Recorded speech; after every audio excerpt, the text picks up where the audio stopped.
We know that the term genital urinary syndrome of menopause has replaced the term vulvovaginal atrophy. So we know that it's a collection of symptoms because of hypoestrogenism, which includes the changes in the genital organs, in the vagina, and in the urinary tract. Because the estrogen receptors are present both in the vagina as well as in the urinary tract. So what are those symptoms? About 50% of the women, they experience the symptoms of urogenital atrophy, and only 6 to 7% of women, they come out and they get treated. So a detailed history taking is very important because they consider it as a normal part of the aging and they don't seek treatment.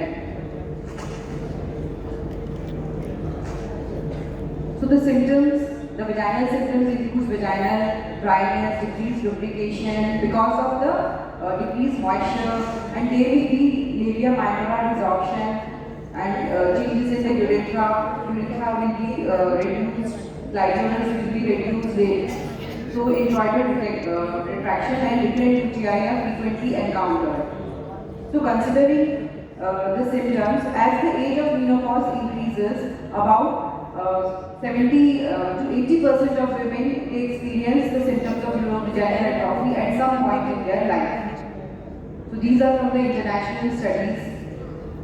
So how does these symptoms occur? This is just because of a decreased lipogen content leading to decreased production of the lactic acid and increased vaginal pH. So it does has an impact on the quality of life and on the sexual health of the women. So as you can see, these changes, there are diminished elasticity of vagina, the lubrication is reduced, and small punctate may be there.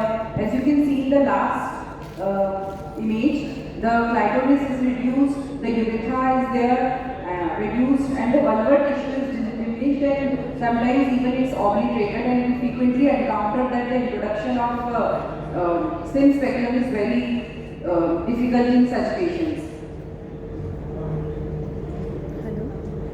And if you see the histopathological changes, the superficial cells are diminished and there is preponderance of parabasal cells. The vaginal maturity index is changed.